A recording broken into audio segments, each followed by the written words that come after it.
우리 지난주에 다윗이 아둘람 굴에 피해 있었던 시간, 또 그때 다윗이 누렸던 은혜 같이 묵상했었죠. 아둘람에서 하나님이 주시는 피난처를 경험했다, 이런 주제로 나눴습니다. 아둘람에 있을 때 하나님께서 비슷한 처지에 있는 사람들 400명을 다윗에게 보내어 주셨죠. 서로가 서로에게 위로가 되는 공동체라는 피난처를 다윗이 발견하고 누렸죠. 뿐만 아니라 그런 은혜를 경험하면서 다윗은 하나님의 뜻을 적극적으로 찾고 구하기 시작했습니다. 하나님의 뜻을 알고 하나님의 뜻을 행하는 것이 또한 우리의 피난처이구나 하는 것을 같이 묵상했었죠. 공동체가 함께 하나님의 뜻을 구하면서 나아가는 것, 얼마나 귀하고 또 아름답습니까?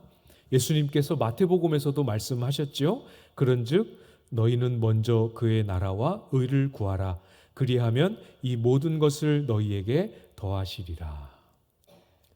하나님과의 관계가 이렇게 새롭게 딱 맺어지기 시작할 때, 또는 뭐 어떤 이유에서든 방황을 하든 영적인 침체기를 겪든 하나님과의 관계가 이렇게 소원해졌다가 다시 역동적으로 회복될 때 반드시 하나님의 나라와 의를 구하는 그런 삶의 중심이 우리 속에 회복되게 됩니다. 오늘 본문에서도 그런 마음이 살아날 때 주변을 어떻게 바라보고 행동하게 되는지를 우리가 발견하게 되는데요. 먼저 1절 말씀을 보시면 사람들이 다윗에게 전하여 이르되 보소서 블레셋 사람이 그일라를 쳐서 그 타작마당을 탈취하더이다 하니. 설교 제목도 그일라, 오늘 1절에서도 그일라라는 지명이 등장하지만 아직 다윗은 그일라로 가기 전, 지난주에 마지막으로 잠깐 보았던 헤렛 수풀에 다윗은 머물러 있습니다. 그러니까 다윗이 지금 거주하고 있는 헤렛 수풀, 그리고 오늘 본문에 등장하는 그일라, 그리고 지난주에 우리가 봤던 아둘람, 이 세 지역이 거리상 크게 멀리 떨어져 있지 않은 고만고만한 근처에 있는 지역들입니다. 그리고 이 세 지역은 유다 지파에 소속되어 있는 유다 지파에게 할당된 그런 성읍이고 지역이기는 하지만 외곽이에요. 블레셋과 이 접경지대에 있었습니다. 당연히 이스라엘의 중심지로부터는 여러 가지 면에서 소외될 수 있었겠죠. 특별히 오늘 본문에 등장하는 이 그일라라는 지역은 땅은 되게 비옥하고 좋습니다. 그래서 사람들이 많이 모여서 농사 짓고 잘 살 수 있는 환경이긴 한데 아까 말씀드렸던 것처럼 헤렛 또 이 아둘람, 그일라 이 세 지역 중에 제일 블레셋에 가까워요. 그러니까 이 추수할 때가 되기만 하면 블레셋 사람들이 자주 이 그일라로 쳐들어와서 전쟁을 일으키고 이 추수한 타작마당에 쌓아놓은 곡식들을 약탈해 가곤 하는 일들이 자주 일어났습니다. 이 일이 또 일어난 거죠. 누군가가 아마 다윗이 이제 거느리게 되었던 그 사람들 중에 한 명일 텐데 이 소식을 듣고 다윗에게 전해 주었습니다. 그일라에 이런 일이 일어났습니다. 소식을 전한 거죠. 여기서 잠깐만 좀 생각을 해보면 좋을 것 같아요. 이 사람이 다윗에게 왜 그일라에 일어난 소식을 전했을까? 다윗은 그일라보다 사울의 동향이 더 궁금한 사람입니다. 그리고 사울이 직접 통제하고 명령하는 군사들, 신하들의 동향이 더 궁금한 사람이에요. 지금 우리가 헤렛 수풀에 숨어 있는 것을 사울이 알까 모를까? 그렇겠죠?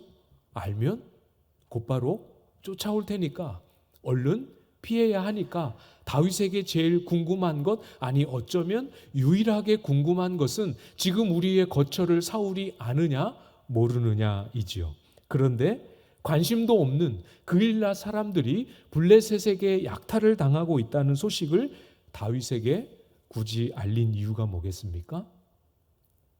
뭘까요? 조심하라는 거죠.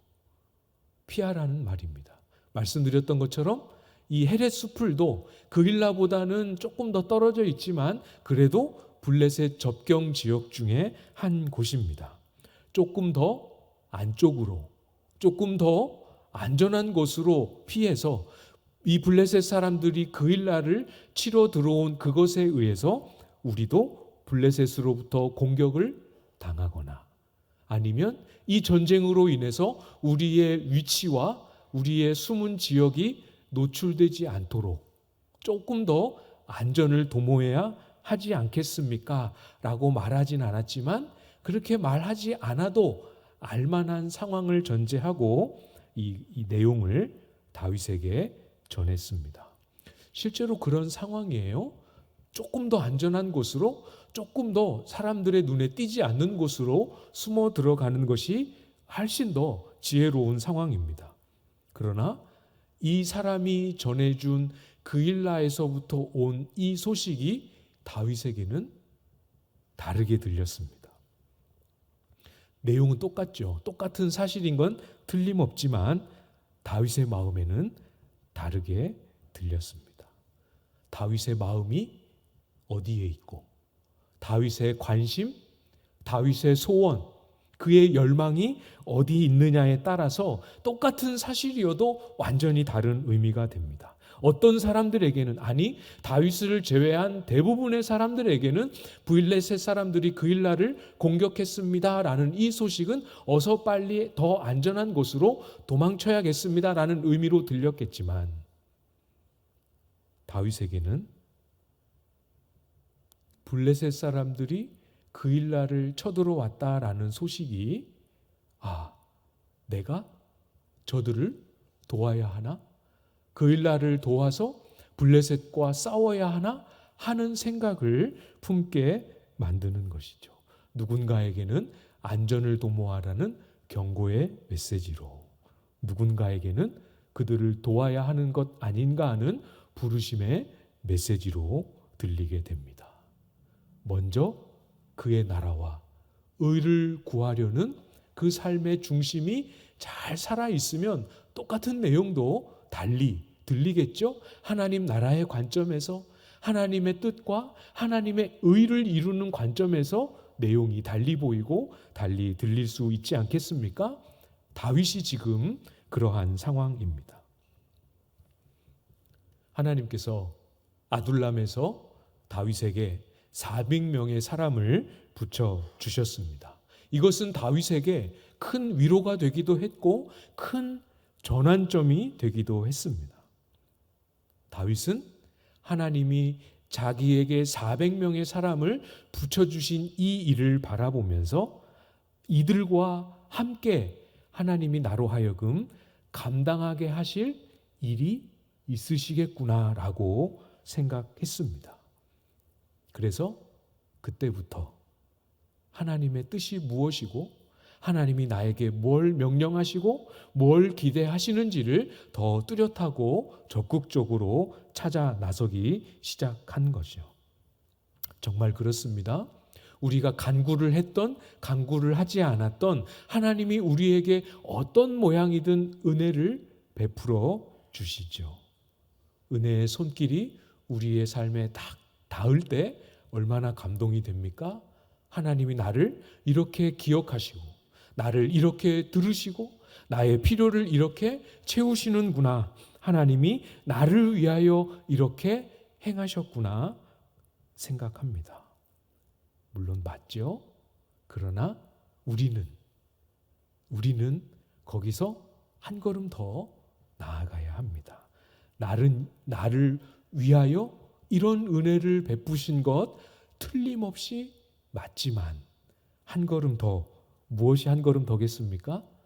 나를 위한 것뿐만 아니라 나를 통해서 그러면 하나님이 하실 일은 무엇이겠는가? 무엇을 기대하시고 나에게 이런 은혜를 주셨는가? 이 은혜는 나를 통하여 어디로 누군가에게로 흘러가기를 기대하실까? 여기까지 우리의 생각이, 우리의 마음이 가 있어야 하는 거죠. 잘 기억하십시오. 하나님은 우리에게 은혜 베푸시기를 기뻐하십니다. 잘 못 느낄 수도 있지만 하나님은 이미, 그리고 지금도 계속해서 앞으로도 변함없이 은혜를 베푸십니다. 은혜를 베푸실 때 기대하시죠. 은혜를 알고 기뻐하고 감사해서 빚진 마음을 가지고 그 은혜에 보답하고 응답하는 마음으로 자발적인 순종과 자발적인 헌신으로 하나님이 기뻐하시는 일을 감당하며 나아가기를 하나님은 기대하십니다. 때로는 너 이것 해라, 너는 이 삶의 자리로 가거라, 이렇게 명령하시기도 하지만 은혜를 주시고 은혜를 아는 자가 자발적으로 자기 눈에 보이는 지체, 자기 눈에 보이는 공동체의 필요를 향하여 움직이는 것, 더할 나위 없이 하나님이 기뻐하시는 일이죠. 어떻게 잘 흘려보내고 계십니까? 잘 하고 계시는 것 같아요. 그냥 듣기 좋으시라고 드리는 말씀이 아니고, 지난 수요일에 제가 어느 분입니다라고 이렇게 실명을 거론하지 않고 몇몇 환우 기도 제목을 드렸습니다. 근데 그러고 나서 여러분이 그렇게 말씀을 해주시더라고요. 목사님이 그때 누군지 말씀을 안 해주셔서 그 비슷한 이 지병을 가지고 있는 분들에게 다 전화가 왔다고. 집사님 아프신 거냐? 권사님 아프신 거냐? 저도 전화 받았어요. 저도 전화 받았어요. 이렇게 이야기를 해주셨습니다. 그냥 가만히 있을 수 없고 궁금해서 참을 수 없고, 그래서 권사님 아프신 거예요? 집사님 아프신 거예요? 이렇게 살피는 것이 너무 자연스러운. 다음에는 제가 충분히 잘 준비를 해서 꼭 사전에 기도 제목 때 이렇게 나누겠습니다라고 말씀도 드리고, 어느 분이십니다 하는 기도 제목도 이렇게 하도록 하겠습니다. 혹 요즘 하나님을 위해서 교회와 영혼들을 위한 일이다라고 하는 그런 일에서만큼은 유난히 힘겹고 몸이 잘 안 움직여지는 그런 뻑뻑함 가운데 있으신 분들 혹시 계시는지 모르겠습니다. 한번 잘 점검해 보실 수 있겠죠? 나는 요즘 은혜를 얼마나 인식하고 누리고 있는가?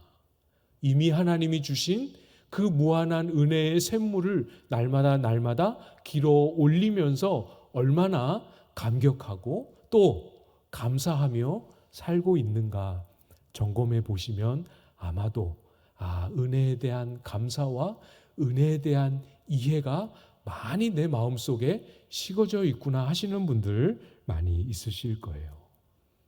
하나님이 베푸신 은혜의 회복, 하나님이 베푸신 은혜에 대한 감사의 회복을 통하여 우리에게 주신 것을 다시 한번 힘있게 역동적으로 잘 흘려보내는 삶 될 수 있기를 바랍니다. 은혜를 흘려보내고 나누고자 섬김을, 봉사를 실천할 때 우리가 주의해야 할 중요한 원리가 있습니다. 기도입니다. 기도. 오늘 2절 말씀이지요. 이에 다윗이 여호와께 묻자와 이르되 내가 가서 이 블레셋 사람들을 치리이까?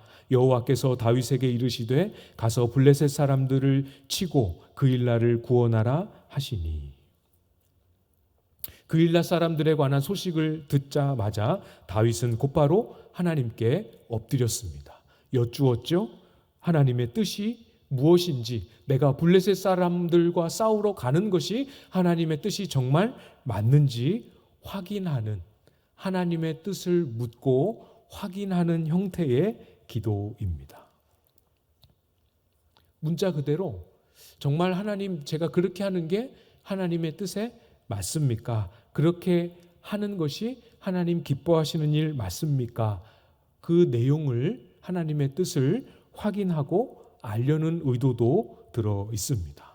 그러나 한편으로 다른 의미도 있지요.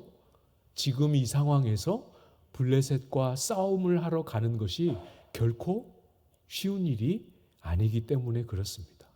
블레셋은 군대입니다. 정규군이에요. 군사들로 준비된 사람들입니다. 지금 다윗과 함께 있는 사람들은 아무리 숫자가 400명이나 된다 할지라도 군인, 정규 군대로 편성된 인원들이 아니었습니다. 뿐만 아니라 우리가 잘 아는 것처럼 다윗은 지금 자신의 위치와 신변이 노출되면 안 되는 그런 상황입니다. 다윗은 도피하면서 사울의 추격을 피하면서 여러 번 지금이 마지막일지도 모르겠구나 하는 그 기로에 서서 하나님께 은혜를 구하는 위기의 시간을 보내고 있습니다. 블레셋과 섣불리 싸운다고 갔다가 거기에서 또 전혀 예상치 못했던 어떤 변수가 기다리고 있을지 모르는 두려움도 다윗에게 충분히 있었지요. 무엇보다 결과를 장담할 수 없습니다. 우리의 섬김과 봉사가 기도보다 앞서서는 안 되는 중요한 이유가 바로 여기에 있지요. 열매를 장담할 수가 없습니다. 그 일날을 돕겠다고 자기에게 몰려든 400명을 데리고 전쟁에 나갔다고 해보겠습니다. 그랬는데 그 일날 사람들을 구원하는 그런 결과는 얻을 수 있을지 모르겠지만 오히려 자기를 따르겠다고 왔던 그 사람들의 많은 생명을 잃어버릴지도 모르는 상황이 올 수도 있습니다. 가만히 내두면 그냥 곡식만 주고 그렇게 해서 정리될 수 있는 상황인데 괜히 전쟁에 가담했다가 그 일날 사람들의 또 많은 생명까지 빼앗길지도 모르는 그런 위험도 충분히 우리가 예상할 수 있겠지요. 하나님 나라의 일을 한다고 좋은 의도로 섬기고 봉사한다고 항상 좋은 결과만 있는 것은 아니다라는 것, 여러분도 이미 많이 경험해 보셔서 잘 아시리라 생각이 됩니다. 그게 뭐든 아무리 쉽고 아무리 작은 일이어도 그게 무엇이든 이것을, 이 섬김을, 이 봉사를 하나님이 붙잡아 주시고 사용해 주셔서 하나님이 필요한 일에 열매 맺게 해달라는 기도, 이 기도가 우리의 섬김과 우리의 봉사보다 늘 항상 앞서야 하는 거죠. 섬김의 양이 많아질수록 섬기기 위해서 드리는 수고와 물질과 시간이 분량이 커지면 커질수록 우리의 기도의 깊이도, 우리의 기도의 분량도, 우리의 기도 속에서 하나님과 친밀한 사귐을 갖는 은혜도 점점 더 풍성해져야 합니다. 오늘 본문에는 아주 인상적이게 다윗이 같은 일로 하나님께 다시 여쭙는 모습이 기록되어 있습니다. 4절 말씀이죠.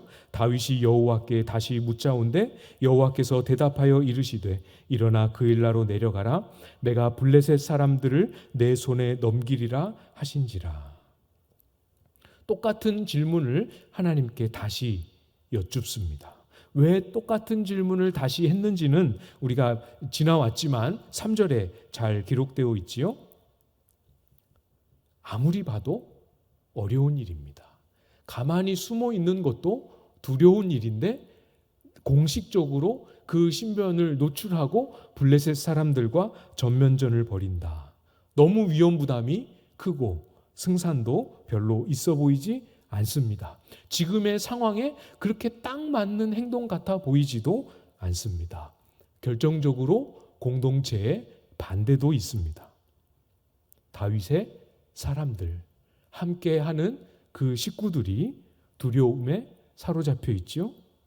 그 우려는, 그들이 두려워하는 그 내용은 다윗에게도 충분히 공감할 만한, 설득될 만한 내용이었습니다. 순종의 장애물이 생긴 거죠. 이미 2절에서 확인했습니다. 하나님의 뜻은 분명해졌습니다. 블레셋과 가서 싸워라. 모르지 않았습니다. 알지만, 무엇이 하나님의 명령이고 뜻인지 알지만 상황이, 현실이 여의치 않을 때 우리의 마음, 결심 흔들리게 되지 않습니까? 처음 가졌던 확신이 사라져 버립니다. 처음에는 정말 두 주먹 불끈 쥐고 될 것 같았지만 상황이 이렇게 되고 보니 될까 하는 마음이 마음에 가득 채워지게 되지요. 주변 사람들로부터 이런 말 저런 말 들을 때에 그것에 설득되면 안 되는 내용이지만 서서히 마음이 끌리고 설득되기도 합니다. 내가 스스로 가졌던 확신뿐만 아니라 열정도, 결심도, 의지도 잃어버리게 되기도 하지요. 이럴 때도 원리는 똑같습니다. 우리의 섬김, 우리의 순종, 우리의 봉사가 기도보다 앞서지 않도록 하는 일이죠. 다윗은 하나님께 그냥 다시 엎드렸습니다. 정말 맞습니까? 다시 엎드렸습니다. 하나님께 다시 엎드렸을 때 하나님의 뜻을 한 번 더 확인해 주셨습니다. 하나님의 뜻을 확인해 주실 뿐만 아니라 블레셋을 반드시 이기게 해주겠다라고 하는 약속의 말씀도 주셨지요. 엎드리면, 구하면 주십니다. 우리가 시간이 좀 지나긴 했습니다만 요나서 묵상할 때도 우리가 보지 않았습니까? 요나가 딱 마음에 하나님의 명령을 순종할 수 없겠다라는 판단이 섰을 때 그때 여호와의 낯을, 얼굴을 피했다. 그렇게 기록했던 거 살펴보았었지요.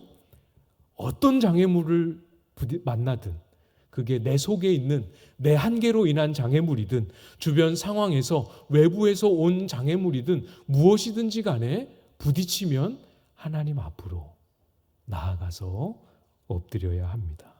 그것이 유일한 길이지요. 여러분 잘 아시는 것처럼 여호수아가 이스라엘 백성들과 함께 여리고를 정복하기 시작했을 때 처음에 여리고를 아주 기적적으로 정복하고 난 후에 두 번째 전투가 아이성에서 있었지요. 아이성 전투에서 크게 여호수아가 패배하게 됩니다. 여리고 성에서의 전리품은 전부 하나님께 바쳐진 것이 되기 때문에 하나도 건들지 말아라, 취하지 말아라 했지만 아간이 그 전리품에 손을 대서 훔쳐오지 않았습니까? 이 일로 하나님이 진노하시고 아이성 전투에서 크게 패배를 경험했습니다. 우리는 잘 알지만 그때 당시에 여호수아는 전혀 몰랐지요. 얼마나 절망했겠습니까? 얼마나 크게 당황했겠습니까? 그때 여호수아가 어떻게 했습니까? 여호수아도 다른 선택을 할 길이 없었습니다. 엎드렸지요. 엎드려서 하나님 앞에 날이 저물도록 엎드려 있었습니다. 엎드리는 일 말고 우리가 할 수 있는 일이 없지요. 다른 것 할 수 있는 지혜도 없고 다른 길을 만들어낼 수 있는 능력도 없습니다. 우리는 다른 것 아무것도 할 수 있는 것이 없어서 그래서라도 억지로라도 어쩔 수 없어라도 하나님 앞에 엎드리지만 우리 하나님은 그렇지 않죠? 다 하실 수 있지만 기다리셨다가 엎드릴 때까지, 기도할 때까지, 하나님을 찾고 하나님을 의지할 때까지 기다리셨다가 우리가 비로소 하나님을 인정하고 그 앞에 엎드릴 때에야 비로소 하나님은 일하시지요. 여호수아가 엎드렸을 때 왜 이런 일이 벌어졌는지 가르쳐 주시고 엎드렸던 여호수아를 다시 일으켜 주십니다. 다윗이 쉽지 않다는 판단이 들었지만 하나님 앞에 엎드렸을 때 길을 말씀하시고 답을 가르쳐 주셨습니다. 확신을 심어 주셨고 하나님의 약속의 말씀을 주셨습니다. 답은 다 잘 알고 계시죠. 기도 외에 길이 없습니다. 우리의 섬김과 우리의 수고와 순종과 봉사가 기도보다 앞서지 않아야 합니다. 그렇게 생각하시는 분들 혹시 없으실까 모르겠어요. 그래, 내가 기도를 요만큼밖에 못하니까 섬김과 봉사도 요만큼만 하고 줄여야겠다. 그런 분들 없으시죠? 섬김과 봉사가 기도를 앞서지 말라는 것은 우리의 수고를, 애씀을 줄이라는 것이 아니고 우리의 기도의 지경을 많이, 지금보다 훨씬 더 많이 넓혀야 된다라는 그런 의미지요. 따로 기도의 시간을 한 번 더 만들지 않더라도 마음껏 움직이고 마음껏 찾아다니고 마음껏 섬기고 활동할 수 있어도 될 만큼 충분히 기도의 시간을, 기도의 자리를 늘리실 수 있기를 부탁을 드립니다. 기도의 절대 시간이 필요합니다. 예전에 사역했던 교회에 기도에 대한 열정과 애착을 가지고 있었던 부목사님이 있으셨어요. 그래서 그분을 제가 이렇게 주관하는 그 교육에 그분을 이렇게 모셔서 강의 하나를 이렇게 부탁을 드렸습니다. 기도에 대한 강의를. 그때 그 목사님이 그런 이야기를 하셨어요. 기도의 양이 더 중요합니까? 기도의 질이 더 중요합니까? 청년들에게는 수련회 때 이야기했었는데 뭐가 더 중요합니까? 저는 늘 기도의 질이 더 중요하다 이렇게 믿었던 사람인데 그분은 기도의 양이 중요합니다 이렇게 말씀하시더라고요. 제가 깜짝 놀라서 왜 그렇게 말씀하시는지 그 다음 말을 이제 들어봐야 되지 않겠습니까? 그분이 하시는 말씀이 이거였어요. 기도의 양이 많아야, 많은 시간을 기도의 자리에서 불러야 기도의 질이 깊어진다 이렇게 이야기를 하시더라고요. 그래서 제가 그렇구나, 하나 배웠다 이렇게 마음에 깨달았습니다. 절대 시간이 필요합니다. 더 많이 늘리십시오. 더 자주 기도의 자리를 찾아가시기를 부탁을 드립니다. 기도를 많이 해야 하나님이 들으시고 기도를 많이 하는 시간이 있어야 기도가 응답되고 그런 문제, 그런 개념이 아닌 거 잘 아시죠? 충분히 기도의 자리에 나아가 하나님과 함께하는 시간을 갖지 않으면 우리는 빗나갈 수 있는 사람이기 때문에 그렇습니다. 오늘 본문에 다윗이 기도의 여하에 따라서 빗나갔나 안 나갔나 하는 그런 모습은 등장하지 않습니다. 그러나 기도를 잃어버린 사울에게는 다윗의 모습과 정반대로 대비되는 모습이 드러나고 있지요. 다윗이 블레셋과 실제로 순종하여 싸웠습니다. 승리했습니다. 그일라 사람들을 구원해 주었습니다. 당연히 우려했던 대로 이 사실이 사울의 귀에 들어갔습니다. 7절 말씀이죠. 7절에 보시면 다윗이 그일라에 온 것을 어떤 사람이 사울에게 알림해 사울이 이르되 하나님이 그를 내 손에 넘기셨도다. 그가 문과 문 빗장이 있는 서금에 들어갔으니 갇혔도다. 다윗의 소식을 듣고 사울이 했던 말의 내용을 한번 보십시오. 하나님이 그를 내 손에 넘기셨도다. 그가 문과 문 빗장이 있는 서금에 들어갔으니 갇혔도다. 하나님이 다윗을 자기 손에 넘기셨다 확신합니다. 물어보지도 않고 기도해 보지도 않고 확신합니다. 뭘 근거로 이렇게 확신하지요? 상황이 그렇게 되었어요. 다윗이 숨었던 그일라 성읍은 문이 하나였고 그 문만 딱 봉쇄하면 다른 곳으로 나갈 길이 없는 그런 곳이었습니다. 그러니까 하나님이 다윗을 자기 손에 붙이셨다 이렇게 확신하고 있는 거죠. 맞습니까? 이 사울의 확신이 맞습니까? 하나님이 다윗을 사울의 손에 넘기셨습니까? 아니지요. 이 사울의 말을 의식이라도 하듯이 오늘 본문 14절 말씀해 보시면 하반절에 명확하게 기록하고 계시죠. 사울이 매일 찾되 하나님이 그를 그의 손에 넘기지 아니하시니라. 아니다. 그거 잘못된 확신이다. 틀렸다. 명확하게 말씀하시죠. 하나님의 계획, 하나님의 뜻, 하나님의 의지와 정반대되어 있음에도 불구하고 하나님의 이름을 들어 확신하고 있는 아주 이상한 신앙의 행태가 만들어집니다. 기도를 잃어버리면, 기도 속에서 하나님이 일하시는 것으로 나가 힘입고 일하지 않으면 이렇게 되는 거죠. 사랑하는 여러분, 기도의 자리를, 기도하는 여러분의 습관을, 기도의 자리에 나아가는 여러분의 마음을, 또 기도의 내용을 다시 한번 잘 정돈하시기 바랍니다. 잘하고 계시는 분들이 많이 있으시지만 내가 누구보다 더 잘하느냐, 그건 아무 의미 없고, 이전에 내가 어떻게 기도했고 어떤 내용으로 간구했고 얼마만큼 하나님 앞에 매달렸는지, 지금은 어떻게 하고 있는지 잘 돌아보시기 바랍니다. 늘려야 합니다. 누구든 지금보다 더, 점점 더, 조금씩이라도 더 많이 기도의 자리를 자주자주 찾고 기도의 분량을 더 많이 늘려가야 합니다. 기도를 쉬고 계시는 분들 혹시 계십니까? 회복하셔야 됩니다. 꼭 그렇게 해야 합니다.